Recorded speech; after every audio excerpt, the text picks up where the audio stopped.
ਵਾਹਿਗੁਰੂ ਜੀ ਸਤਨਾਮ ਸ੍ਰੀ ਵਾਹਿਗੁਰੂ ਪਾਵ ਸੁਹਾਵੇ ਜਾਨਤਾ ਧਿਰ ਜੁਲ ਦੇ ਸੀਸ ਸੁਹਾਵਾ ਚਰਨੀ ਮੁਖ ਸੁਹਾਵਾ ਜਾਨਤਾ ਜਸ ਗਾਵੇ ਜਿਉ ਪਿਆ ਤੋ ਸ਼ਰਨੀ ਤੈਂਡੇ ਬੰਦਸ਼ ਮੈਂ ਕੋਈ ਨਾ ਡਿਠਾ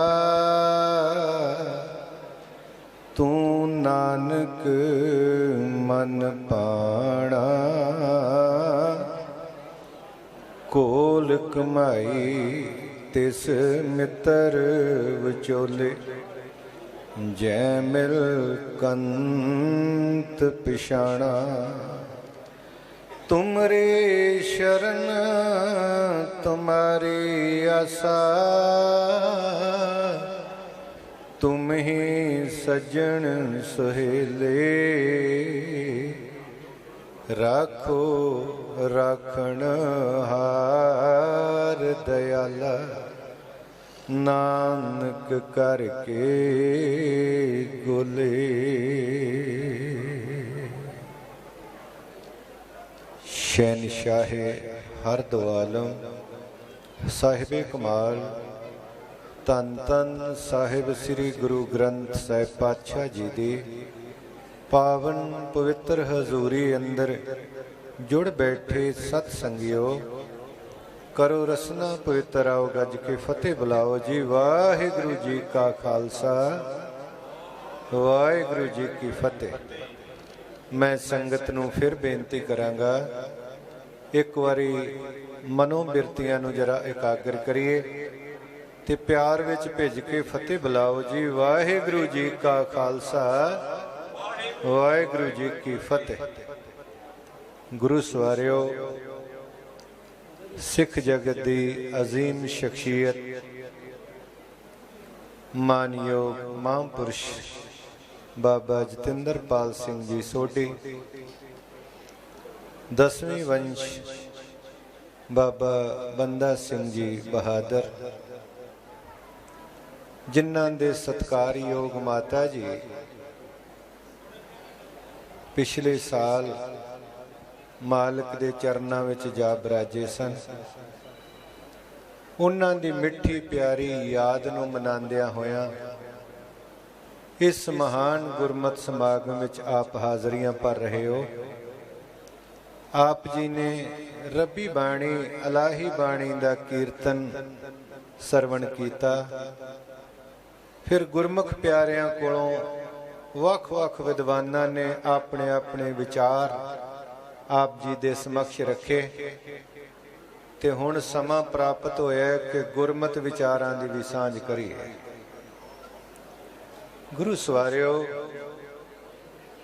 ਇਸ ਮਨੁੱਖੀ ਜਗਤ ਨੂੰ ਜੇ ਕਿਤੇ ਇਸ ਦੀ ਸ਼੍ਰੇਣੀ ਵੰਡ ਕੀਤੀ ਜਾਏ ਤੇ ਤਿੰਨ ਸ਼੍ਰੇਣੀਆਂ ਵਿੱਚ ਇਸ ਨੂੰ ਵੰਡਿਆ ਜਾ ਸਕਦਾ ਹੈ। ਬੜੇ ਧਿਆਨ ਨਾਲ ਸਰਵਣ ਕਰਿਓ। ਪ੍ਰਥਮ ਸ਼੍ਰੇਣੀ ਉਹ ਹੈ ਜਿਨ੍ਹਾਂ ਨੂੰ ਆਪਣੇ ਮਾਂ-ਬਾਪ ਦੇ ਪਰਉਪਕਾਰਾਂ ਦਾ ਅਹਿਸਾਸ ਹੈ ਕਿ ਸਾਡੇ ਮਾਂ-ਬਾਪ ਨੇ ਕਿੰਨੇ ਸਾਡੇ ਤੇ ਪਰਉਪਕਾਰ ਕੀਤੇ ਨੇ। ਔਰ ਮੈਂ ਸਮਝਦਾ ਕਿ ਜਿਸ ਨੂੰ ਇਸ ਗੱਲ ਦਾ ਅਹਿਸਾਸ ਹੋ ਗਿਆ, ਜਿਹੜਾ ਆਪਣੇ ਮਾਂ-ਬਾਪ ਦੇ ਪਰਉਪਕਾਰਾਂ ਨੂੰ ਜਾਣਦਾ ਹੈ, ਉਹ ਕਦੇ ਵੀ ਆਪਣੇ ਮਾਂ-ਬਾਪ ਤੋਂ ਮੁਨਕਰ ਨਹੀਂ ਹੁੰਦਾ। ਅਗਰ ਸਮੁੱਚੇ ਸਮਾਜ ਨੂੰ ਪਤਾ ਲੱਗ ਜਾਏ ਕਿ ਸਾਡੇ ਮਾਂ-ਬਾਪ ਨੇ ਸਾਡੇ ਤੇ ਕੀ ਉਪਕਾਰ ਕੀਤੇ ਨੇ, ਤੇ ਮੈਂ ਦਾਅਵੇ ਨਾਲ ਕਹਿ ਸਕਦਾ ਕਿ ਕਦੇ ਵੀ ਬਿਰਧ ਆਸ਼ਰਮ ਹੋਂਦ ਵਿੱਚ ਨਹੀਂ ਆਉਣਗੇ। ਜਿਹੜੇ ਅੱਜ ਥਾਂ ਥਾਂ ਤੇ ਬਿਰਧ ਆਸ਼ਰਮ ਬਣੇ ਨੇ, ਇਹਨਾਂ ਨੂੰ ਬਣਾਉਣ ਦੀ ਕਦੇ ਲੋੜ ਹੀ ਨਹੀਂ ਪਏਗੀ ਜੇ ਸਾਨੂੰ ਸਮਝ ਪੈ ਜਾਏ ਕਿ ਮਾਂ ਬਾਪ ਦਾ ਸਾਡੇ ਤੇ ਕਿੰਨਾ ਕੁ ਉਪਕਾਰ ਹੈ। ਦੂਸਰੇ ਉਹ ਨੇ ਜਿਨ੍ਹਾਂ ਨੂੰ ਮਾਂ-ਬਾਪ ਦੇ ਉਪਕਾਰਾਂ ਦੇ ਨਾਲ ਗੁਰੂ ਦੇ ਤੇ ਪਰਮਾਤਮਾ ਦੇ ਉਪਕਾਰਾਂ ਦੀ ਵੀ ਸੋਝੀ ਹੈ ਕਿ ਸਾਡੇ ਤੇ ਗੁਰੂ ਨੇ ਕਿੰਨੀ ਕੁ ਰਹਿਮਤ ਕੀਤੀ ਹੈ, ਸਾਡੇ ਤੇ ਪਰਮਾਤਮਾ ਨੇ ਕਿੰਨੀ ਕੁ ਬਖਸ਼ਿਸ਼ ਕੀਤੀ ਹੈ। ਤੇ ਤੀਸਰੀ ਫਿਰ ਉਹ ਸ਼੍ਰੇਣੀ ਆਉਂਦੀ ਹੈ ਜਿਨ੍ਹਾਂ ਨੂੰ ਨਾ ਤੇ ਮਾਂ-ਬਾਪ ਦੇ ਉਪਕਾਰਾਂ ਦਾ ਕੁਝ ਗਿਆਨ ਹੈ, ਨਾ ਉਹਨਾਂ ਨੂੰ ਗੁਰੂ ਤੇ ਪਰਮਾਤਮਾ ਦੇ ਉਪਕਾਰਾਂ ਦਾ ਕੁਝ ਗਿਆਨ ਹੈ। ਉਹਨਾਂ ਨੂੰ ਕੁਝ ਵੀ ਗਿਆਨ ਨਹੀਂ, ਉਹ ਤੇ ਕੇਵਲ ਇਸ ਤਰ੍ਹਾਂ ਨੇ ਜਿਵੇਂ ਸੰਸਾਰ ਵਿੱਚ ਪਸ਼ੂ ਪੰਛੀ ਆਏ ਤੇ ਚਲੇ ਗਏ। ਬਸ ਇਹੀ ਹਾਲ ਉਹਨਾਂ ਮਨੁੱਖਾਂ ਦਾ ਹੈ। ਗੁਰੂ ਸਵਾਰਿਓ, ਇਹ ਮਨੁੱਖੀ ਸਰੀਰ ਮਾਂ-ਬਾਪ ਤੋਂ ਆਇਆ ਹੈ, ਪਰ ਜੀਵਨ ਜਾਚ ਇਹ ਗੁਰੂ ਨੇ ਕਿਰਪਾ ਕਰਨੀ ਹੈ ਕਿ ਮੈਂ ਜੀਵਨ ਨੂੰ ਸਫਲਾ ਕਿਵੇਂ ਕਰਨਾ ਹੈ, ਇਸ ਜੀਵਨ ਦੀ ਮੇਰੀ ਸਫਲਤਾ ਕਿਵੇਂ ਹੋਣੀ ਹੈ। ਇਹ ਗੁਰੂ ਤੋਂ ਸਾਨੂੰ ਸੋਝੀ ਮਿਲੇਗੀ। ਗੁਰੂ ਦੁਆਰੇ ਹੋਏ ਸੋਝੀ ਪਾਏ ਸੀ। ਇਹ ਗੁਰੂ ਤੋਂ ਗਿਆਨ ਮਿਲਦਾ ਹੈ, ਗੁਰੂ ਤੋਂ ਸੋਝੀ ਮਿਲਦੀ ਹੈ। ਪਰ ਬਹੁਤਾਤ ਵਿੱਚ ਐਸੇ ਨੇ ਕਿ ਜਿਨ੍ਹਾਂ ਨੂੰ ਇਹ ਨਹੀਂ ਪਤਾ ਕਿ ਇੱਕ ਕਿਣਕੇ ਤੋਂ ਉਸ ਪਰਮਾਤਮਾ ਨੇ ਇਹ ਮਨੁੱਖੀ ਤਨ ਬਣਾ ਦਿੱਤਾ। ਉਸ ਪਰਮਾਤਮਾ ਦਾ ਕਿੰਨਾ ਕੁ ਉਪਕਾਰ ਹੈ, ਜਿਸ ਨੇ ਕਬੀਰ ਸਾਹਿਬ ਜੀ ਕਹਿੰਦੇ ਨੇ, ਕਬੀਰ ਧੂਰ ਸਕੇਲ ਕੇ ਕੁੜੀਆ ਬਾਂਧੀ ਦੇ। ਇੱਕ ਮਿੱਟੀ ਦੀ ਮੁੱਠ ਇਕੱਠੀ ਕਰਕੇ ਪਰਮਾਤਮਾ ਨੇ ਮਨੁੱਖੀ ਸਰੀਰ ਬਣਾ ਦਿੱਤਾ। ਰਕਤ ਬਿੰਦ ਕਰ ਨਿਮਿਆ ਅਗਨ ਉਦਰ ਮਝਾਰ। ਅਗਨੀ ਦੇ ਵਿੱਚ ਇਸ ਮਨੁੱਖੀ ਸਰੀਰ ਨੂੰ ਤਿਆਰ ਕੀਤਾ ਹੈ। ਇਹ ਉਸ ਪਰਿਪੂਰਨ ਪਰਮਾਤਮਾ ਦਾ ਉਪਕਾਰ ਹੈ। ਪਰ ਗੁਰੂ ਸਵਾਰਿਓ, ਬਹੁਤਾਤ ਵਿੱਚ ਬੰਦਾ ਜਦੋਂ ਥੋੜਾ ਜਿਹਾ ਤਾਕਤ ਵਿੱਚ ਆਉਂਦਾ ਹੈ, ਉਸ ਵੇਲੇ ਉਹ ਸਾਰੇ ਉਪਕਾਰਾਂ ਨੂੰ ਭੁੱਲ ਜਾਂਦਾ ਹੈ। ਈਰਾਨ ਦੇ ਮਹਾਨ ਸੰਤ ਸ਼ੇਖ ਸ਼ਾਦੀ, ਉਹਨਾਂ ਨੇ ਇੱਕ ਬੜਾ ਪਿਆਰਾ ਬਚਨ ਕਿਹਾ। ਕਹਿੰਦੇ ਨੇ ਕਿ ਇੱਕ ਨੌਜਵਾਨ ਬੱਚਾ ਜਦੋਂ ਪੂਰੇ ਜੋਬਨ ਵਿੱਚ ਆਇਆ ਤੇ ਇੰਨਾ ਜਵਾਨੀ ਦਾ ਨਸ਼ਾ ਸੀ ਕਿ ਮਾਂ ਦੇ ਉਪਕਾਰਾਂ ਨੂੰ ਭੁੱਲ ਗਿਆ ਤੇ ਕਈ ਵਾਰੀ ਉਸਨੇ ਮਾਂ ਤੇ ਹੱਥ ਵੀ ਚੁੱਕਣਾ, ਮਾਂ ਨੂੰ ਬੁਰੇ ਭਲੇ ਬੋਲ ਵੀ ਬੋਲਣੇ। ਇੱਕ ਦਿਨ ਐਸੇ ਅਪ ਸ਼ਬਦ ਕਹੇ ਮਾਂ ਨੂੰ ਕਿ ਮਾਂ ਉਹਦਾ ਜਵਾਬ ਤੇ ਨਾ ਦਿੱਤਾ, ਪਰ ਅੰਦਰ ਗਈ ਤੇ ਅੰਦਰ ਜਾ ਕੇ ਇੱਕ ਛੋਟਾ ਜਿਹਾ ਪੰਘੂੜਾ ਉਹ ਚੁੱਕ ਕੇ ਲੈ ਕੇ ਆਈ। ਇਸ ਬੱਚੇ ਨੇ ਵੇਖਿਆ ਤੇ ਕਹਿਣ ਲੱਗਾ, ਮਾਂ ਇਹ ਕੀ? ਕਹਿਣ ਲੱਗੀ, ਬੇਟਾ ਅੱਜ ਠੀਕ ਹੈ, ਤੇਰੇ ਕੋਲ ਤਾਕਤ ਹੈ, ਤੂੰ ਇੰਨਾ ਜਵਾਨੀ ਦੇ ਨਸ਼ੇ ਵਿੱਚ ਚੂਰ ਹੈ ਕਿ ਤੈਨੂੰ ਮਾਂ ਦਾ ਸਤਿਕਾਰ ਕਰਨਾ ਭੁੱਲ ਗਿਆ। ਪਰ ਮੈਂ ਉਹ ਦਿਨ ਤੈਨੂੰ ਯਾਦ ਕਰਵਾਉਣ ਲੱਗੀ ਆ ਕਿ ਤੂੰ ਛੋਟਾ ਜਿਹਾ ਸੈਂ, ਮੈਂ ਤੈਨੂੰ ਇਸ ਪੰਘੂੜੇ ਵਿੱਚ ਪਾਣਾ, ਮੈਂ ਘਰ ਦਾ ਕਾਰੋਬਾਰ ਕਰਨਾ, ਪਰ ਜਦੋਂ ਤੇਰੀ ਜਰਾ ਜਿੰਨੀ ਚੀਕ ਨਿਕਲਣੀ ਮੈਂ ਉਸੇ ਵੇਲੇ ਦੌੜ ਕੇ ਪਹੁੰਚ ਜਾਣਾ। ਤੇ ਇੱਕ ਦਿਨ ਮੈਂ ਵੇਖਿਆ ਕਿ ਤੂੰ ਬਾਰ-ਬਾਰ ਰੋ ਰਿਹਾ ਸੈਂ। ਜਦੋਂ ਮੈਂ ਆ ਕੇ ਵੇਖਿਆ ਤੇ ਇੱਕ ਮੱਖੀ ਤੇਰੇ ਮੂੰਹ ਤੇ ਬਾਰ-ਬਾਰ ਬੈਠ ਰਹੀ ਸੀ, ਜਿਹਦੇ ਕਰਕੇ ਤੂੰ ਆਰਾਮ ਨਹੀਂ ਸਹਿ ਕਰ ਰਿਹਾ, ਪਰ ਤੇਰੇ 'ਚ ਇੰਨੀ ਤਾਕਤ ਨਹੀਂ ਸੀ ਕਿ ਤੂੰ ਉਸ ਮੱਖੀ ਨੂੰ ਵੀ ਉਡਾ ਸਕੇ। ਪਰ ਬੇਟਾ ਅੱਜ ਤੇਰੇ ਕੋਲ ਇੰਨੀ ਤਾਕਤ ਆ ਗਈ ਕਿ ਤੂੰ ਆਪਣੀ ਮਾਂ ਤੇ ਵੀ ਹੱਥ ਚੁੱਕਣ ਲੱਗ ਪਿਆ। ਭੁੱਬਾਂ ਨਿਕਲ ਗਈਆਂ, ਪੈਰਾਂ ਤੇ ਡਿੱਗ ਪਿਆ, ਕਹਿਣ ਲੱਗਾ, ਮਾਂ ਮੇਰੇ ਕੋਲੋਂ ਗਲਤੀ ਹੋ ਗਈ, ਮੈਨੂੰ ਮਾਫ ਕਰੀ। ਸੱਚ ਜਾਣਿਓ, ਅੱਜ ਅਸੀਂ ਇੱਕ ਮਾਂ ਦੇ ਸੰਬੰਧ ਵਿੱਚ ਇਕੱਠੇ ਹੋਏ ਹਾਂ ਤੇ ਮਾਂ ਦਾ ਦੁਨੀਆ ਤੇ ਕਦੇ ਕੋਈ ਦੇਣਾ ਨਹੀਂ ਜੇ ਦੇ ਸਕਦਾ। ਸਾਡੇ ਦੇਸ਼ ਦਾ ਇੱਕ ਮਹਾਨ ਕਵੀ ਹੋਇਆ ਕਾਲੀਦਾਸ, ਤੇ ਕਾਲੀਦਾਸ ਨੇ ਲਿਖਦਿਆਂ ਇੱਕ ਬੜੀ ਕਮਾਲ ਦੀ ਗੱਲ ਕਹਿ ਦਿੱਤੀ। ਉਹ ਕਹਿੰਦੇ ਨੇ, ਭੋਲਾ ਪੰਛੀ ਇਹ ਮਿਸਲ ਕਬੂਤਰਾਂ ਚੋਂ, ਖਚਰਾ ਜੱਗ ਤੇ ਨਹੀਂ ਜੇ ਕਾਂ ਜਿਹਾ। ਭੋਲਾ ਪੰਛੀ ਇਹ ਮਿਸਲ ਕਬੂਤਰਾਂ ਚੋਂ, ਖਚਰਾ ਜੱਗ ਤੇ ਨਹੀਂ ਜੇ ਕਾਂ ਜਿਹਾ। ਸਿਆਂ ਮੇਵਿਆਂ ਦੇ ਰੁੱਖ ਬੜੇ ਡਿੱਠੇ, ਮਜ਼ਾ ਨਹੀਂ ਪਰ ਬੋੜ ਦੀ ਛਾਂ ਜਿਹਾ। ਆਪਸ ਵਿੱਚ ਨਾ ਵੇਖੀਏ ਲੜੇ ਹੋਏ, ਖੂਨ ਪੰਗਰੇ ਨਾ ਸਕੇ ਭਰਾ ਜਿਹਾ। ਕਰਜ ਦੇਵਣੇ ਜੇਠ ਨਾ ਦੁੱਖ ਕੋਈ, ਸੁਖ ਨਹੀਂ ਜੇ ਰੱਬ ਦੇ ਨਾਂ ਜਿਹਾ। ਪਰ ਇੱਕ ਗੱਲ ਬੜੀ ਕਮਾਲ ਦੀ ਕਹਿ ਦਿੱਤੀ। ਕਹਿਣ ਲੱਗੇ, ਮੋਏ ਮਾਂ ते पालदी बच्चियां नूं दुध जग ते नहीं जे गां जिया काली दास सब साक नहीं मतलबां दे नहीं ओ साक जहान ते मां जिया। कहंदे ने मां वर्गा होर दुनिया ते कोई भी नाता नहीं, पर मां दा जन्म भी उदों हुंदा है जदों बच्चे दा जन्म हुंदा है। ख्याल करियो, उस तो पहला वो किसी दी पत्नी है, किसी दी बेटी है, किसी दी भैन है, पर मां नहीं। मां दा जन्म उदों ही होवेगा जदों बच्चे दा जन्म होया है, उसे वेले मां दा भी जन्म होया। ते ख्याल करियो, असल विच मां बाप दी अंश जिहड़ी है ना वो बच्चे विच हुंदी है, वो बच्चे विच है। और जो मां ने अपने उदर विच बच्चे नूं सिखाया, एक ते हुंदा ना जन्म तो बाद, पर नहीं, जो बाहर मां काम करेगी ना कोई प्रभाव जिहड़ा वो बच्चे ते पैंदा है, वो असर पैंदा है।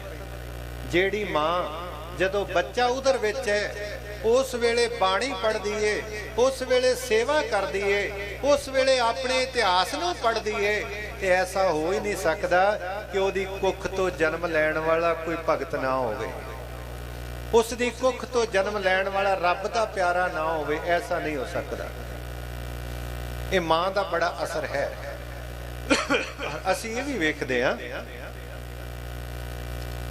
कि ठीक है, शमस तबरेज ने अपनी एक पुस्तक जिसका नाम है दीवाने शमस तबरेजी, ਉਹਦੇ ਵਿੱਚ ਜ਼ਿਕਰ ਕਰਦਿਆਂ 9 ਮਾਵਾਂ ਦਾ ਜ਼ਿਕਰ ਕੀਤਾ ਹੈ। ਉਸ ਕਹਿੰਦੇ ਨੇ ਜਦੋਂ ਮੈਂ ਵੱਖ-ਵੱਖ ਮੇਰਾ ਜਨਮ ਹੁੰਦਾ ਰਿਹਾ ਨਾ ਤੇ 9 ਮਾਵਾਂ ਦਾ ਜ਼ਿਕਰ ਕੀਤਾ ਹੈ ਸ਼ਮਸ ਤਬਰੇਜ਼ ਨੇ, ਔਰ ਨਾਲ ਕਹਿੰਦੇ ਨੇ ਕਿ ਉਹਨਾਂ ਨੇ ਨਾਮ ਹੀ ਦੱਸੇ ਕਿ ਆ ਨਾਂ ਸਣ ਉਹਨਾਂ ਮਾਵਾਂ ਦੇ, ਪਰ ਜਦੋਂ ਪਿਤਾ ਦਾ ਜ਼ਿਕਰ ਆਇਆ ਤਾਂ ਕਹਿੰਦੇ ਨੇ ਮੇਰੀ ਯਾਦ ਉੱਥੋਂ ਤੱਕ ਨਹੀਂ ਪਹੁੰਚਦੀ। ਭਾਵੇਂ ਕਿ ਪਿਤਾ ਦੀ ਵੀ ਬਹੁਤ ਵੱਡੀ ਕੁਰਬਾਨੀ ਹੈ, ਐਸਾ ਨਹੀਂ, पुत्र दी परसनैलिटी नूं डिवेलप करन विच पिता दा भी बड़ा वड्डा रोल, पर मां ने अपने उदर विच रख के जो सिक्ख्या दित्ती।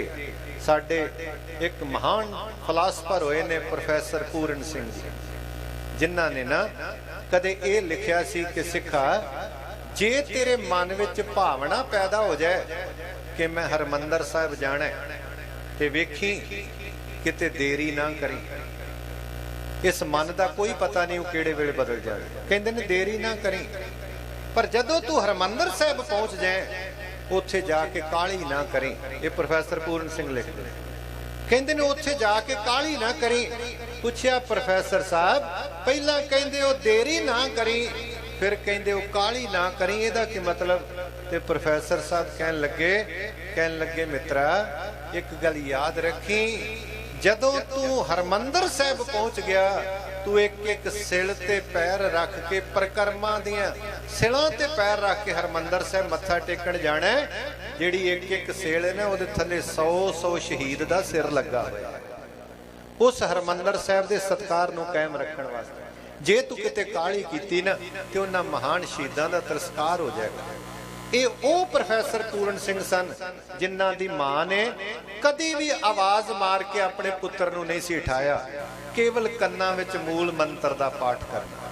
जदों सवेरे बच्चे नूं उठाना ते उन्हां दे कन्नां विच मूल मंत्र दा पाठ करना, फिर जदों उन्हां दे केसां विच कंघी करनी है उस वेले भी पाठ करना, उहदी कंड ते हत्थ फेरना उसे वेले भी वाहिगुरू मंत्र दा जाप करना। इन्ने प्यार दे नाल पुत्र नूं पालिया ते उच्च विद्या लैण वास्ते जापान चले गए। उत्थों जदों वापस आए ना ते गुरु सवारियो किसी सन्यासी दे प्रभाव थले आके उन्होंने केस कतल करवा दिते। जदों केस कतल करवाए कई सालां बाद वापस आए ते उस वेले मां मिलण वास्ते आई। जदों मां मिली ते मिलदियां सारी मां ने वेख के अपने पुत्र वल कंड कर लई, कंड करके बैठ गई ते ज़ारों ज़ार रोण लग पई। इन्ना को मां रोई कि उहदे सिर दा जिहड़ा दुपट्टा सी ना वो भी हंझूआं नाल सारा भिज गया।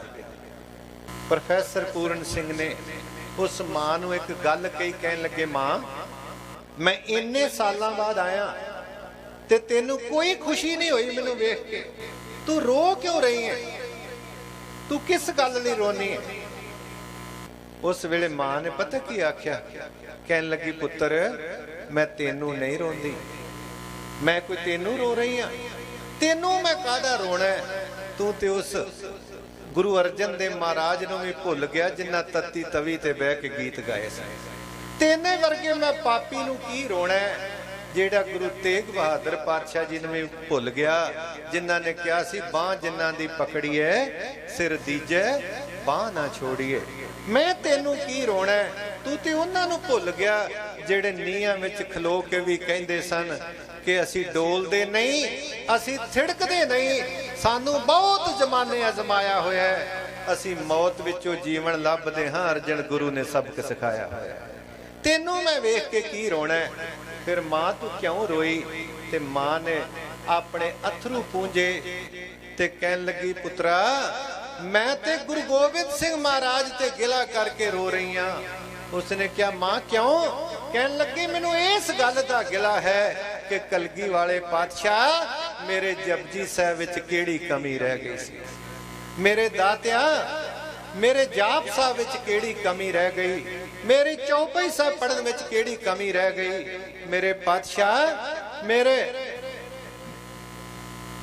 आनंद साहब पढ़न विच केड़ी कमी रह गई, सवैये पढ़न विच केड़ी कमी रह गई, जो मैं कुछ कमी हो गई मेरे विच कि अज मेरा पुत्र पतित होके घर आ गया।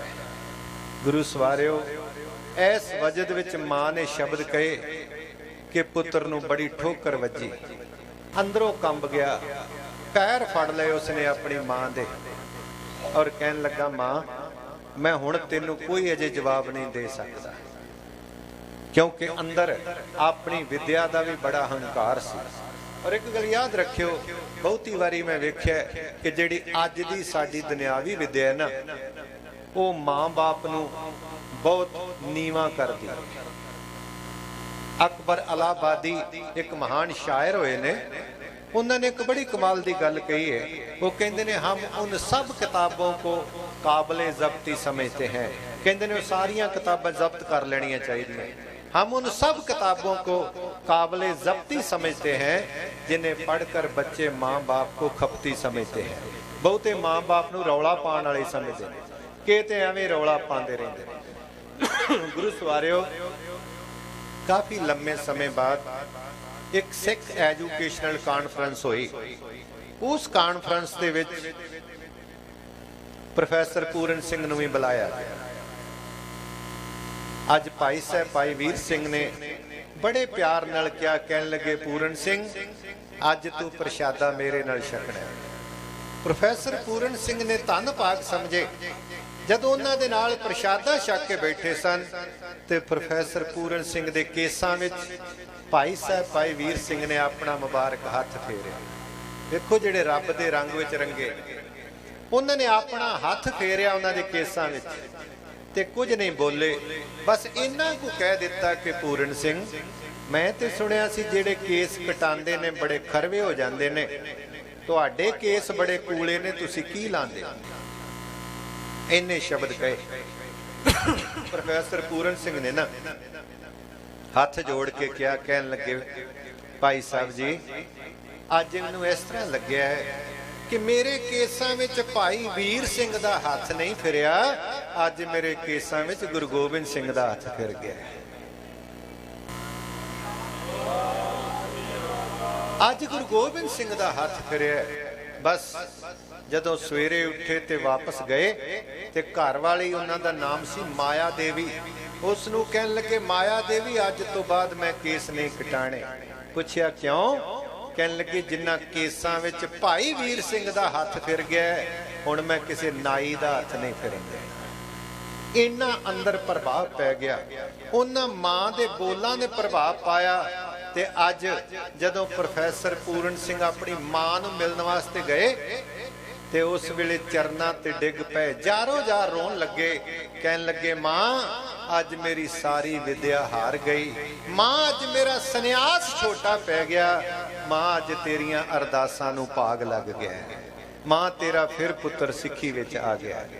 एक मां है ਜਿਹੜੀ ਟੁੱਟੇ ਹੋਏ ਪੁੱਤਰ ਨੂੰ ਫਿਰ ਗੁਰੂ ਦੇ ਨਾਲ ਜੋੜ ਸਕਦੀ ਹੈ। ਗੁਰੂ ਸਵਾਰਿਓ, ਭਾਈ ਸਾਹਿਬ ਭਾਈ ਗੁਰਦਾਸ ਜੀ ਨੇ ਇੱਕ ਬੜਾ ਪਿਆਰਾ ਬਚਨ ਆਖਿਆ। ਉਹ ਕਹਿੰਦੇ ਨੇ, ਮਾਂ ਪਿਓ ਪਰ ਹਰ ਸੁਣੇ ਵੇਦ। ਕਹਿੰਦੇ ਨੇ ਜਿਹੜੇ ਵੇਦਾਂ ਦਾ ਪਾਠ ਕਰਦੇ ਨੇ, ਸੁਣਦੇ ਨੇ, ਪਰ ਜਿਹੜੇ ਮਾਂ ਬਾਪ ਦੀ ਸੇਵਾ ਨਹੀਂ ਕਰਦੇ। ਮਾਂ ਪਿਓ ਪਰ ਹਰ ਸੁਣੇ ਵੇਦ, ਭੇਦ ਨਾ ਜਾਣੇ ਕਥਾ ਕਹਾਣੀ। ਕਹਿੰਦੇ ਨੇ ਉਹ ਕਥਾ ਕਹਾਣੀਆਂ ਦਾ ਭੇਦ ਨਹੀਂ ਸਮਝ ਸਕਦੇ। ਕਿਉਂ? ਜਿੰਨੇ ਮਾਂ ਨੂੰ ਹੀ ਨਹੀਂ ਸਮਝਿਆ, ਉਹਨੇ ਹੋਰ ਕਿਸੇ ਨੂੰ ਕੀ ਜਾਣਨਾ। ਮੈਂ ਇੱਕ ਦਿਨ ਸੁਣ ਰਿਹਾ ਸੀ, ਕਹਿੰਦੇ ਨੇ ਇੱਕ ਨਵੀਂ ਵਿਆਹੀ ਬੱਚੀ ਆਈ ਤੇ ਉਸ ਨੂੰ ਨਾ ਸੱਸ ਮਾਂ ਲੈ ਕੇ ਗਈ ਇੱਕ ਮੰਦਰ ਵਿੱਚ।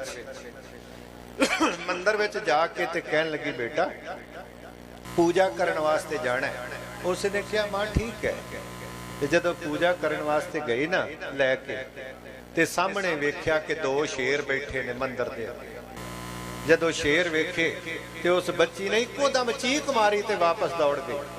ਕਹਿਣ ਲੱਗੀ, ਮਾਂ ਇਹ ਤੇ ਸ਼ੇਰ ਬੈਠੇ ਨੇ। ਤੇ ਉਹਨੇ ਪਤਾ ਕੀ ਆਖਿਆ? ਕਹਿਣ ਲੱਗੀ, ਮੈਨੂੰ ਤੇ ਲੱਗਦਾ ਕੋਈ ਨੀਮ ਪਾਗਲ ਹੈ, ਇਹਨੂੰ ਪਤਾ ਹੀ ਨਹੀਂ। ਬੜੇ ਪਿਆਰ ਨਾਲ ਕਹਿਣ ਲੱਗੀ, ਪੁੱਤਰ ਇਹ ਪੱਥਰ ਦੇ ਸ਼ੇਰ ਨੇ, ਇਹ ਤੈਨੂੰ ਕੁਝ ਨਹੀਂ ਕਹਿੰਦੇ, ਵੱਢਦੇ ਨਹੀਂ। ਉਹਨੇ ਕਿਹਾ, ਅੱਛਾ ਇਹ ਪੱਥਰ ਦੇ ਨੇ? ਕਹਿਣ ਲੱਗੀ, ਹਾਂ। ਉਸ ਤੋਂ ਬਾਅਦ ਪਤਾ ਕੀ ਹੋਇਆ? ਮਾਂ ਨੇ ਵੇਖਿਆ ਤੇ ਗਾਂ ਦਾ ਦੁੱਧ ਪੀ ਰਿਹਾ ਬਸ ਬੱਚਾ। ਕਹਿਣ ਲੱਗੀ, ਮਾਂ ਵੇਖ ਵੱਛਾ ਦੁੱਧ ਪੀ ਜਾ ਰਿਹਾ, ਤੁਸੀਂ ਇੱਥੇ ਰੁਕੋ, ਮੈਂ ਭੱਜ ਕੇ ਘਰੋਂ ਬਾਲਟੀ ਲੈ ਕੇ ਆਵਾਂ, ਮੈਂ ਇਹਦਾ ਦੁੱਧ ਚੋ ਲਵਾਂਗੀ। ਤੇ ਮਾਂ ਫਿਰ ਮੱਥੇ ਤੇ ਹੱਥ ਮਾਰਿਆ। ਕਹਿਣ ਲੱਗੀ, ਚੱਲੀਏ, ਇਹ ਪੱਥਰ ਦੀ ਗਊ ਬਣਾਈ ਹੈ, ਇਹ ਪੱਥਰ ਦੀ ਗਾਂ ਹੈ, ਇਸ ਨੇ ਦੁੱਧ ਨਹੀਂ ਦੇਣਾ।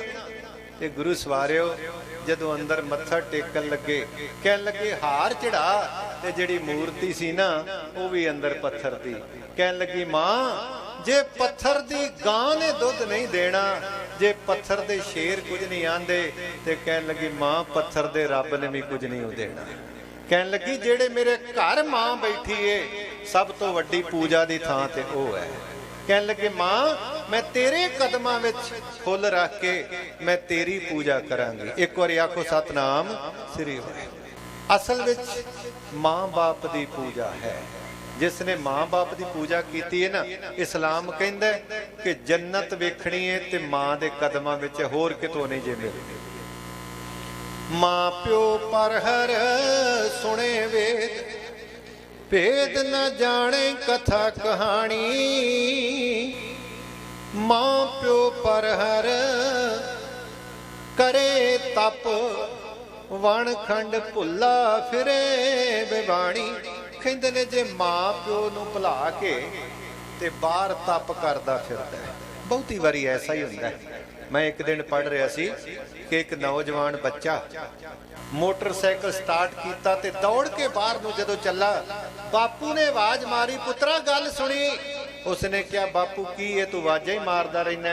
ਕਹਿਣ ਲੱਗਾ, ਮੈਨੂੰ ਪਾਣੀ ਦਾ ਗਲਾਸ ਦੇ ਜਾ। ਕਹਿਣ ਲੱਗਾ, ਇੰਨੇ ਜੀ ਹੋਰ ਬੈਠੇ ਨੇ, ਉਹਨਾਂ ਕੋਲੋਂ ਨਹੀਂ ਪੀ ਸਕਦਾ, ਮੈਂ ਲੇਟ ਹੋ ਗਿਆ। ਕਹਿਣ ਲੱਗਾ, ਤੂੰ ਕਿੱਥੇ ਜਾਣਾ ਸੀ? ਕਹਿਣ ਲੱਗਾ, ਅਸੀਂ ਬਾਹਰ ਛਬੀਲ ਲਾਈ, ਅਸੀਂ ਛਬੀਲ ਲਾਈ ਏ। ਹੱਦ ਹੋ ਗਈ, ਬਾਪੂ ਨੂੰ ਪਾਣੀ ਦਾ ਗਲਾਸ ਨਹੀਂ ਦੇ ਸਕਿਆ ਤੇ ਬਾਹਰ ਛਬੀਲ ਲਾਈ ਦਾ ਕੀ ਅਰਥ ਹੋਵੇਗਾ? ਜਰਾ ਖਿਆਲ ਕਰੋ। ਸਾਡੇ ਵਿੱਚ ਮੈਂ ਇੱਕ ਦਿਨ ਵੇਖ ਕੇ ਹੈਰਾਨ ਹੋ ਗਿਆ ਕਿ ਅਖੰਡ ਪਾਠ ਰੱਖਿਆ ਸੀ ਕਿਸੇ ਦੇ ਘਰ, ਉੱਪਰ ਅਖੰਡ ਪਾਠ ਚੱਲ ਰਿਹਾ, ਸਾਰਾ ਪਰਿਵਾਰ ਉੱਤੇ ਹੈ ਤੇ ਬਾਪੂ ਦਾ ਮੰਜਾ ਥੱਲੇ ਹੇਠਲੀ ਮੰਜ਼ਲ ਤੇ। ਮੈਂ ਮੱਥਾ ਟੇਕਣ ਵਾਸਤੇ ਗਿਆ ਤੇ ਬਾਪੂ ਨੇ ਮੇਰੇ ਕਦਮਾਂ ਦੀ ਆਵਾਜ਼ ਸੁਣੀ, ਹਨੇਰਾ ਸੀ ਤੇ ਆਵਾਜ਼ ਮਾਰੀ। ਕਹਿਣ ਲੱਗਾ, ਕੌਣ? ਮੈਂ ਕਿਹਾ, ਦੱਸੋ ਬਾਪੂ ਜੀ। ਕਹਿਣ ਲੱਗਾ, ਪੁੱਤਰਾ ਮੈਨੂੰ ਪਾਣੀ ਦਾ ਇੱਕ ਗਲਾਸ ਦੇ। ਮੈਂ ਪਾਣੀ ਦਾ ਗਲਾਸ ਭਰ ਕੇ ਬਾਪੂ ਨੂੰ ਦਿੱਤਾ। ਉਸਨੇ ਜਲਦੀ ਜਲਦੀ ਪਾਣੀ ਦਾ ਗਲਾਸ ਪੀ ਲਿਆ ਤੇ ਕਹਿਣ ਲੱਗਾ, ਇੱਕ ਗਲਾਸ ਹੋਰ ਦੇ ਦੇ। ਮੈਂ ਇੱਕ ਗਲਾਸ ਪਾਣੀ ਦਾ ਉਹਨਾਂ ਨੂੰ ਹੋਰ ਦਿੱਤਾ। ਬਾਪੂ ਨੇ ਉਹ ਵੀ ਗਲਾਸ ਪਾਣੀ ਦਾ ਪੀਤਾ ਤੇ ਅੰਦਰ ਨੂੰ ਤ੍ਰਿਪਤੀ ਮਿਲੀ। ਮੈਂ ਪੌੜੀਆਂ ਚੜ੍ਹ ਕੇ ਉੱਤੇ ਜਾ ਕੇ ਜਦੋਂ ਮੱਥਾ ਟੇਕਿਆ ਤੇ ਪਰਿਵਾਰ ਵਾਲੇ ਬੈਠੇ ਸਨ। ਮੈਂ ਕਿਹਾ ਤੁਸੀਂ ਸਾਰੇ ਇੱਥੇ ਬੈਠੇ ਹੋ, ਪਰ ਬਾਪੂ ਜੀ ਥੱਲੇ ਇੰਨੀ ਪਿਆਸ ਲੱਗੀ ਸੀ, ਉਹਨਾਂ ਨੂੰ ਕਿਸੇ ਪਾਣੀ ਦਾ ਘੁੱਟ ਨਹੀਂ ਪਿਆਇਆ। ਤੇ ਮੈਨੂੰ ਕਹਿਣ ਲੱਗੇ ਤੁਸੀਂ ਕਿਤੇ ਪਾਣੀ ਪਿਆ ਤੇ ਨਹੀਂ ਦਿੱਤਾ। ਮੈਂ ਕਿਹਾ ਮੈਂ ਤੇ 2 ਗਲਾਸ ਦੇ ਕੇ ਆਇਆ ਬਾਪੂ। ਕਹਿਣ ਲੱਗੇ ਬੜਾ ਮਾੜਾ ਕੰਮ ਕੀਤਾ। ਮੈਂ ਕਿਹਾ ਕਿਉਂ? ਕਹਿੰਦੇ ਨੇ ਬਾਪੂ ਤੇ ਮੰਜੇ ਤੇ ਬਾਥਰੂਮ ਕਰ ਦਿੰਦਾ, ਅਸੀਂ ਪਾਣੀ ਪਿਆਉਂਦੇ ਹੀ ਕੋਈ ਨਹੀਂ, ਅਸੀਂ ਬਾਪੂ ਨੂੰ ਪਾਣੀ ਪਿਆਉਂਦੇ ਹੀ ਕੋਈ ਨਹੀਂ। ਇਹ ਵੀ ਮਨੁੱਖ ਦੀ ਅਵਸਥਾ ਬਣ ਜਾਂਦੀ ਹੈ। ਤੇ ਦੱਸੋ ਫਿਰ ਸਾਡਾ ਅਖੰਡ ਪਾਠ ਕਰਾਇਆ ਕਿਸ ਅਰਥ ਆਏਗਾ? ਅਖੰਡ ਪਾਠ ਦਾ ਕੋਈ ਅਰਥ ਹੈ ਜੇ ਬਾਪੂ ਘਰ ਪਿਆਸਾ ਬੈਠੇ? ਮਾਂ ਪਿਓ ਪਰ ਹਰ ਕਰੇ ਤਪ, ਵਣ ਖੰਡ ਭੁੱਲਾ ਫਿਰੇ ਮੈਂ ਬਾਣੀ। ਇੱਥੇ ਹੀ ਬਸ ਨਹੀਂ, ਮਾਂ ਪਿਓ ਪਰ ਹਰ ਕਰੇ ਪੂਜ, ਦੇਵੀ ਦੇਵ ਨ ਵੇਦ ਸਹਾਣੀ। ਮਾਂ ਪਿਓ ਪਰ ਹਰ ਨਾਵਣਾ, 68 ਤੀਰਥ ਘੁੰਮਣ ਵਾਣੀ। ਕਹਿੰਦੇ ਨੇ ਮਾਂ ਪਿਓ ਨੂੰ ਭੁਲਾ ਕੇ ਤੇ ਬੰਦਾ ਭਾਵੇਂ 68 ਤੀਰਥਾਂ ਦਾ ਇਸ਼ਨਾਨ ਕਰਦਾ ਫਿਰੇ, ਸਮਝ ਲੈਣਾ ਕਿ ਐਵੇਂ ਘੁੰਮਦਾ ਹੀ ਫਿਰੇ, ਅਵਾਰਾਗਰਦੀ ਕਰਦਾ ਫਿਰਦਾ, ਉਹਦਾ ਇਸ਼ਨਾਨ ਕੀਤਾ ਕਿਸੇ ਅਰਥ ਨਹੀਂ ਜੇ ਆਉਂਦਾ। ਮਾਂ ਪਿਓ ਪਰ ਹਰ ਕਰੇ ਦਾਨ। ਕਹਿੰਦੇ ਨੇ ਮਾਂ ਪਿਓ ਨੂੰ ਛੱਡ ਕੇ ਤੇ ਦਾਨ ਕਰਦਾ ਫਿਰੇ ਕਿ ਮੇਰੇ ਵਰਗਾ ਵੱਡਾ ਦਾਨੀ ਕੋਈ ਨਹੀਂ। ਤੇ ਮਾਂ ਪਿਓ ਨੂੰ ਕਦੇ 10 ਰੁਪਈਆਂ ਦੀ ਦਵਾਈ ਨਾ ਲਿਆ ਕੇ ਦਿੱਤੀ ਹੋਵੇ ਤੇ ਉਹਦਾ ਦਾਨ ਕੀਤਾ ਕਿਸ ਅਰਥ ਆਏਗਾ? ਮਾਂ ਪਿਓ ਪਰ ਹਰ ਕਰੇ ਦਾਨ। ਕਹਿੰਦੇ ਨੇ ਕਿ ਸਭ ਤੋਂ ਵੱਡਾ ਬੇਈਮਾਨ ਅਗਿਆਨ ਪ੍ਰਾਣੀ। ਕਹਿੰਦੇ ਨੇ ਅਗਿਆਨੀ ਔਰ ਸਭ ਤੋਂ ਵੱਡਾ ਬੇਈਮਾਨ ਹੈ। ਮਾਂ ਪਿਓ ਪਰ ਹਰ ਕਰੇ ਵਰਤ। ਕਹਿੰਦੇ ਨੇ ਜਿਹੜਾ ਮਾਂ ਪਿਓ ਦੀ ਸੇਵਾ ਨਹੀਂ ਕਰਦਾ ਤੇ ਉਹ ਵਰਤ ਰੱਖਦਾ ਫਿਰਦਾ। ਜੰਮ ਮਰ ਮਰ ਜੰਮੇ ਭੁੱਲੇ ਪ੍ਰਾਣੀ। ਕਹਿੰਦੇ ਨੇ ਉਹ ਮਰ ਮਰ ਜੰਮਦਾ ਹੈ, ਉਹ ਬਾਰ-ਬਾਰ ਉਹਦਾ ਜਨਮ ਤੇ ਮਰਨ ਹੁੰਦਾ ਰਹਿੰਦਾ ਹੈ। ਇੱਥੇ ਹੀ ਬਸ ਨਹੀਂ, ਗੁਰ ਪਰਮੇਸ਼ਰ ਸਾਰ ਨਾ ਜਾਣੀ। ਕਹਿੰਦੇ ਨੇ ਉਹ ਨਾ ਤੇ ਗੁਰੂ ਦੀ ਨਾ ਪਰਮੇਸ਼ਰ ਦੀ ਸਾਰ ਜਾਣ ਸਕਦਾ ਜਿਸ ਨੇ ਮਾਂ ਬਾਪ ਦੀ ਸੇਵਾ ਨਹੀਂ ਕੀਤੀ। ਸਭ ਤੋਂ ਵੱਡਾ ਪੁੰਨ ਹੈ ਮਾਂ ਬਾਪ ਦਾ। ਪਰ ਕਈ ਐਸੇ ਵੀ ਹਨ। ਮੈਂ ਇੱਕ ਦਿਨ ਪੜ੍ਹ ਰਿਹਾ ਸੀ ਕਿ ਇੱਕ ਨੌਜਵਾਨ, ਉਹਨੇ ਨਾ ਕਿਤੇ ਆਪਣੇ ਬਾਪੂ ਨੂੰ, ਘਰ ਵਾਲੀ ਇੰਨਾ ਉਸ ਦੇ ਨਾਲ ਲੜਦੀ ਸੀ, ਕਹਿਣ ਲੱਗੀ ਕਿ ਤੂੰ ਇਸ ਬਜ਼ੁਰਗ ਨੂੰ ਘਰੋਂ ਕਿਉਂ ਨਹੀਂ ਕੱਢ ਦਿੰਦਾ? ਇਹ ਹਰ ਵੇਲੇ ਇੱਥੇ ਖੰਗਦਾ ਰਹਿੰਦਾ, ਹਰ ਵੇਲੇ ਰੌਲਾ ਪਾਉਂਦਾ, ਇਸ ਨੂੰ ਘਰੋਂ ਕੱਢ ਦੇ। ਉਸਨੇ ਕਿਹਾ ਮੈਂ ਇਹਨੂੰ ਕਿੱਥੇ ਛੱਡ ਕੇ ਆਵਾਂ? ਕਹਿਣ ਲੱਗੀ ਜੀ ਹੋਰ ਨਹੀਂ ਕਿਤੇ ਤੇ ਦਰਿਆ ਵਿੱਚ ਹੀ ਰੋੜਿਆ ਇਹਨੂੰ, ਖਿਆਲ ਕਰ। ਕਹਿਣ ਲੱਗੀ ਇਹਨੂੰ ਦਰਿਆ ਵਿੱਚ ਹੀ ਰੋੜਿਆ। ਤੇ ਘਰ ਵਾਲੀ ਦੇ ਕਹਿਣੇ ਵਿੱਚ ਆ ਕੇ ਇਸ ਪੁੱਤਰ ਨੇ ਨਾ ਆਪਣੇ ਪਿਓ ਨੂੰ ਮੋਢਿਆਂ ਤੇ ਚੁੱਕ ਲਿਆ ਤੇ ਲੈ ਕੇ ਪਿੰਡੋਂ ਬਾਹਰ ਤੁਰ ਪਿਆ। ਲੋਕ ਬੜੇ ਹੈਰਾਨ ਹੋਏ, ਕਹਿਣ ਲੱਗੇ ਅੱਜ ਤੇ ਲੱਗਦਾ ਕਿ ਸਰਵਣ ਪੁੱਤਰ ਬਣ ਗਿਆ, ਕਿਤੇ ਤੀਰਥਾਂ ਦੀ ਯਾਤਰਾ ਕਰਾਉਣ ਚੱਲਿਆ। ਕਿਸੇ ਨੇ ਕਿਹਾ ਨਹੀਂ, ਇੰਜ ਲੱਗਦਾ ਕਿ ਬਾਪੂ ਨੂੰ ਝੂਟੇ ਪਿਆ ਦਿੰਦਾ। ਪਰ ਪਤਾ ਉਦੋਂ ਲੱਗਾ ਜਦੋਂ ਦਰਿਆ ਵਾਲੇ ਪਾਸੇ ਲੈ ਕੇ ਤੁਰ ਪਿਆ। ਜਦੋਂ ਦਰਿਆ ਤੇ ਪਹੁੰਚਿਆ ਤੇ ਥੋੜੇ ਥੋੜੇ ਪਾਣੀ ਵਿੱਚ ਅਜੇ ਗਿਆ ਤੇ ਬਾਪੂ ਨੇ ਪਤਾ ਕੀ ਆਖਿਆ? ਕਹਿਣ ਲੱਗਾ ਪੁੱਤਰਾ ਕੀ ਕਰਨ ਲੱਗਾ? ਕਹਿਣ ਲੱਗਾ ਤੈਨੂੰ ਇੱਥੇ ਡੋਬ ਕੇ ਮਾਰਨਾ। ਤੇ ਉਹਨੇ ਕਿਹਾ? ਕਹਿਣ ਲੱਗਾ ਮੈਨੂੰ ਇੱਥੇ ਨਾ ਡੋਬੀ। ਕਹਿਣ ਲੱਗਾ ਕਿਉਂ? ਕਹਿਣ ਲੱਗਾ ਮੈਨੂੰ ਅੱਗੇ ਡੂੰਘੇ ਪਾਣੀ 'ਚ ਜਾ ਕੇ ਡੋਬ। ਕਹਿਣ ਲੱਗਾ ਤੂੰ ਇੱਥੇ ਮਰਨਾ ਨਹੀਂ ਥੋੜੇ ਪਾਣੀ 'ਚ? ਕਹਿਣ ਲੱਗਾ ਨਹੀਂ ਮਰ ਤੇ ਮੈਂ ਇੱਥੇ ਵੀ ਜਾਣਾ, ਪਰ ਅਸਲ ਵਿੱਚ ਮੈਂ ਇੱਥੇ ਆਪਣੇ ਪਿਓ ਨੂੰ ਡੋਬਿਆ ਸੀ। ਕਹਿਣ ਲੱਗਾ ਮੈਂ ਆਪਣੇ ਪਿਓ ਨੂੰ ਇੱਥੇ ਡੋਬਿਆ ਸੀ ਤੇ ਕੱਲ ਨੂੰ ਤੇਰਿਆਂ ਨੇ ਵੀ ਤੈਨੂੰ ਡੋਬਣਾ, ਇਸ ਕਰਕੇ ਮੈਂ ਕਹਿੰਦਾ ਮੈਨੂੰ ਹੋਰ ਥੋੜਾ ਜਿਹਾ ਅੱਗੇ ਲੈ ਜਾ। ਅੱਖਾਂ ਭਰ ਆਈਆਂ। ਕਹਿਣ ਲੱਗਾ ਬਾਪੂ ਫਿਰ ਅੱਜ ਤੋਂ ਬਾਅਦ ਡੋਬਣ ਦੀ ਕਰਤੂਤ ਮੈਂ ਹੀ ਖਤਮ ਕਰ ਦੇਣਾ। ਬਾਪੂ ਨੂੰ ਘਰ ਲਿਆ ਕੇ ਉਸ ਦੀ ਸੇਵਾ ਕਰਨੀ ਸ਼ੁਰੂ ਕਰ ਦਿੱਤੀ। ਤੇ ਗੁਰੂ ਸਵਾਰਿਓ, ਜਿਸ ਨੇ ਮਾਂ ਬਾਪ ਦੀ ਸੇਵਾ ਕੀਤੀ ਹੈ ਨਾ, ਉਹਨੂੰ ਕਿਤੇ ਹੋਰ ਸਵਰਗ ਲੱਭਣ ਦੀ ਲੋੜ ਨਹੀਂ। ਉਸ ਨੂੰ ਮਾਂ ਬਾਪ ਦੇ ਕਦਮਾਂ ਵਿੱਚੋਂ ਸਵਰਗ ਮਿਲ ਜਾਏਗਾ। ਦਰਖਤ ਕਿਤੇ ਬੁੱਢਾ ਵੀ ਹੋ ਜਾਏ ਨਾ, ਭਾਵੇਂ ਫਲ ਨਾ ਵੀ ਦਿੰਦਾ ਹੋਵੇ, ਪਰ ਛਾਂ ਤੇ ਜ਼ਰੂਰ ਦਿੰਦਾ ਹੈ। ਬਾਪੂ ਭਾਵੇਂ ਨਹੀਂ ਤੁਹਾਡੇ ਕੰਮ ਆਉਂਦਾ, ਮੰਜੀ ਤੇ ਪਿਆ, ਪਰ ਗੁਰੂ ਸਵਾਰਿਓ ਬਾਪੂ ਨੂੰ ਜਾ ਕੇ ਨਮਸਕਾਰ ਕਰੋਗੇ, ਉਹਦੇ ਅੰਦਰੋਂ ਅਸੀਸਾਂ ਜ਼ਰੂਰ ਨਿਕਲਣਗੀਆਂ।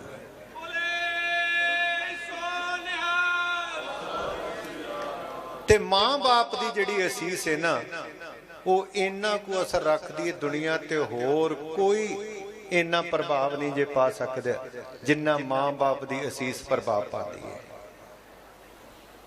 मां दे अंदरों असीस निकलती है, पूता माता की असीस निमख ना विसरो तुमको हर हर सदा भजो जगदीश। ये मां दा हिरदा है। और मैं एक बेनती जरूर करा, कबीर साहब जी ने बड़ा प्यारा बचन आख्या, वो कहते ने मां दा इदां दा हिरदा है कि पुत्र भावें भैड़ा भी होवे ना जी, मां अपनी रसना तो कदे नहीं जी कहती, मां नहीं कहती भैड़ा। सोते अपराध करत है जेते जननी चीतना राखस तेते। कदी मां अंदर गंढ नहीं बंद के रखती कि मेरा पुत्र भैड़ा, दुनिया कहेगी भैड़ा है, पर मां कहती है नहीं, मेरे पुत्र वर्गा कोई भी नहीं। ते गुरु भी मां है। एक गल याद रखियो, गुरु भी मां है। साहब जी एक वचन करते ने, देखो भावें कि असी कई बारी ना अर्थ उल्टे करने, मां वर्गा रिश्ता नाता कोई नहीं, पर सतगुरु जी पता की कहते ने, पातशाह जी कहते ने गुरदेव माता गुरदेव पिता। वो कहते ने मेरा गुरु ही मेरे वास्ते मां है, मेरा गुरु ही मेरे वास्ते पिता है। इत्थे ही बस नहीं, गुरदेव स्वामी परमेश्वरा कहते ने मैं ते परमेश्वर नूं नहीं जानदा, मेरा गुरु ही मेरे वास्ते परमेश्वर है। गुर परमेश्वर एक हो जाओ। ते गुरु सवारियो, गुरु ऐसी मां है जिवें आम साडी मां वो अपने पति नूं शिकायत लांदी है। कई बारी कह देंदी है कि तुहाडा पुत्र भैड़ी संगत विच पै गया, तुहाडा पुत्र शराब पीन लग पिया, जुआ खेडन लग पिया, गालां कड्ढणियां सिख गया। अपने पति को शिकायत लांदी है, पर क्यों? उहदे भले वास्ते, बुरा नहीं करना, उहदे भले वास्ते शिकायत लांदी है। पर अखीर ते पता की कहंदी है, बड़े प्यार नाल कहेगी, इहनूं प्यार नाल समझाओ, अजे बच्चा मारियो ना। नाले भी कह देंदी है, इहनूं प्यार नाल समझाओ, इहनूं मारियो ना। उत्थे गुरु दे उपकारां नूं भी भुलदे जा रहे ने। अज जे गुरु तेग बहादुर पातशाह जी शहादत दा जाम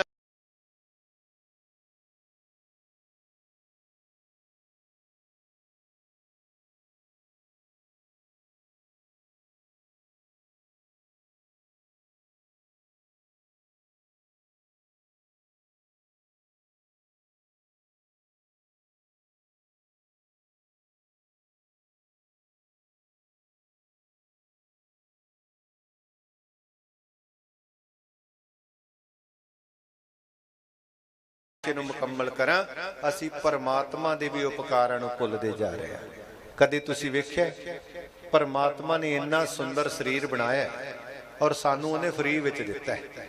केवल शरीर नहीं, जिन कन कीते अखी नाक जिन जिहवा दिती बोले तात, जिन मन राख्या अग्नि पाए वाजै पवन आखै सब जाए। पर मनुख इत्थे आके भुलदा जा रहा, इत्थे भुल गया। एक एक चीज दा गुरु सवारियो जे किते मुल पाया जाए। मैनू एक गल याद आई, कह के समाप्ति करा। पिछे जे ना चंडीगढ़ विच किसी नौजवान ने एक बच्ची दे मुंह ते तेजाब सुट दिता, तो उस बच्ची दा सारा चेहरा मेल्ट हो गया। गरीब जे घर दी बच्ची सी। कनेडा दी संगत ने उसका इलाज कराना शुरू किया। तो मैं कनेडा विच सी, मॉन्ट्रियल शहर। मैनू कहन लगे, ज्ञानी जी असी उस बच्ची का इलाज करवा रहे हैं। मैं क्या कित्थे? कहंदे मद्रास। तो मैं क्या जी किन्ना को खर्चा आ गया? मैनू कहन लगे जी 82 लाख रुपया खर्चा आया, तो अजे होर भी खर्चा लगना। कहन लगे तुहाडी गल कराईए? मैं क्या कराओ। उस बच्ची नाल फोन ते जदों गल कीती तो जारो जार रोन लग पई। मैं क्या बेटा तेरे ते इन्ना खर्चा संगतां ने कीता है, दोबारा तेनू जीवन मिल गया, तू क्यों रो रही है? तो मैनू कहन लगी, ज्ञानी जी खर्चा बहुत कीता है, मेरिया अखां भी नवीं पा दित्तियां, बड़ियां सर्जरियां होईयां, पर मेरिया अखां च अजे मूवमेंट कोई नहीं। आ जिहड़े साडे शटर बार बार बंद हुंदे ने ना, कहन लगी खुले ही रहिंदे ने।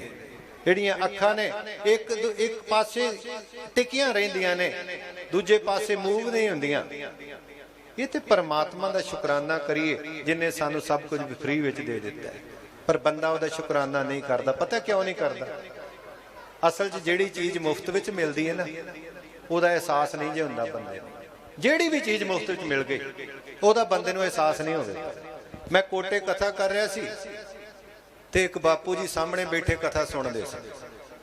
ਤੇ ਸੱਚ ਜਾਣਿਓ, ਮੈਂ ਜਿੰਨਾ ਚਿਰ ਕਥਾ ਕਰਦਾ ਰਿਹਾ ਬਾਪੂ ਉਹਨਾਂ ਚਿਰ ਆਪਣੀਆਂ ਜੇਬਾਂ ਹੀ ਫੋਲਦਾ ਰਿਹਾ। ਮੈਂ ਕਿਹਾ ਪਤਾ ਨਹੀਂ ਬਾਪੂ ਕੀ ਕੱਢਣ ਲੱਗਾ ਜੇਬ 'ਚ। ਜਿੰਨੀ ਦੇਰ ਮੈਂ ਕਥਾ ਕਰਦਾ ਰਿਹਾ ਉਹ ਜੇਬਾਂ ਹੀ ਫੋਲਦੇ ਰਹੇ। ਸ਼ਾਮ ਵੇਲੇ ਜਦੋਂ ਮੈਂ ਕਥਾ ਕਰਨ ਆਇਆ ਨਾ ਤੇ ਮੈਂ ਪੁੱਛਿਆ, ਮੈਂ ਕਿਹਾ ਬਾਪੂ ਜੀ ਤੁਸੀਂ ਸਵੇਰੇ ਵੀ ਆਏ ਸੀ? ਕਹਿਣ ਲੱਗੇ ਹਾਂ। ਤੇ ਮੈਂ ਕਿਹਾ ਤੁਸੀਂ ਜਿੰਨਾ ਚਿਰ ਬੈਠੇ ਰਹੇ ਹੋ ਆਪਣੀਆਂ ਜੇਬਾਂ ਫੋਲਦੇ ਰਹੇ ਹੋ, ਕੋਈ ਤੁਹਾਡਾ ਚੈੱਕ ਗੁੰਮ ਹੋ ਗਿਆ, ਕੋਈ ਕੀਮਤੀ ਚੀਜ਼ ਗਵਾਚ ਗਈ?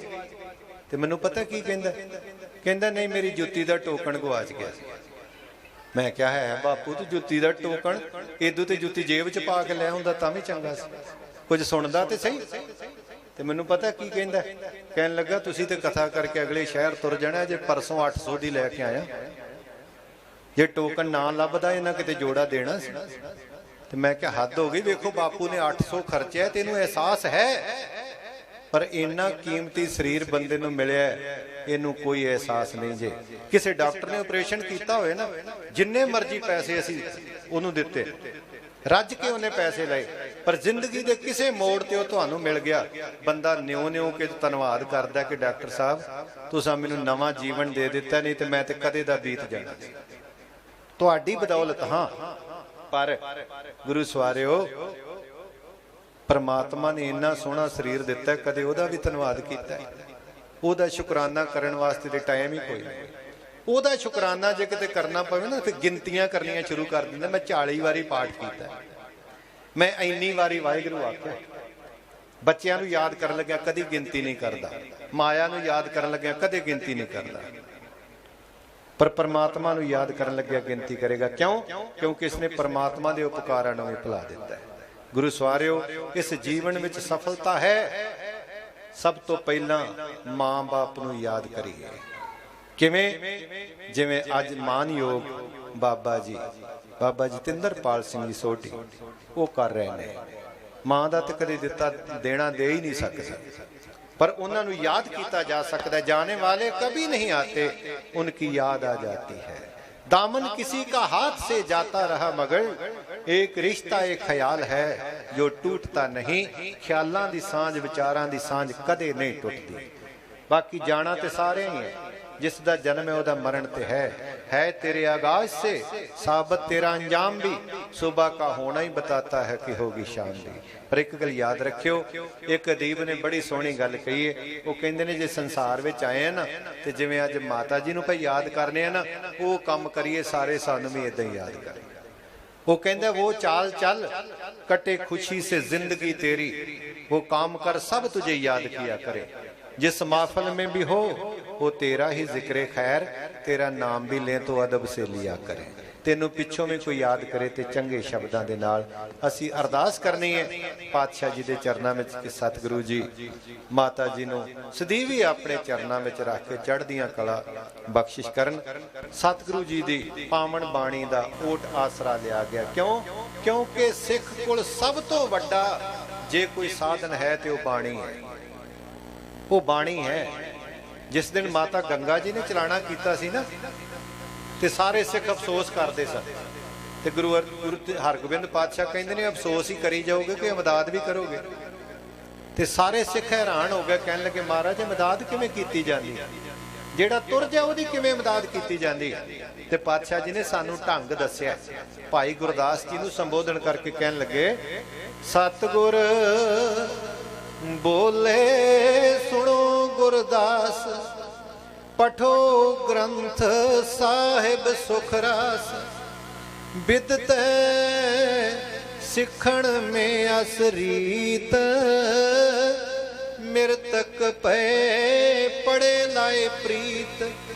सब बिद को सुख पावे प्राणी, जिस हित पढ़न करे गुरबाणी।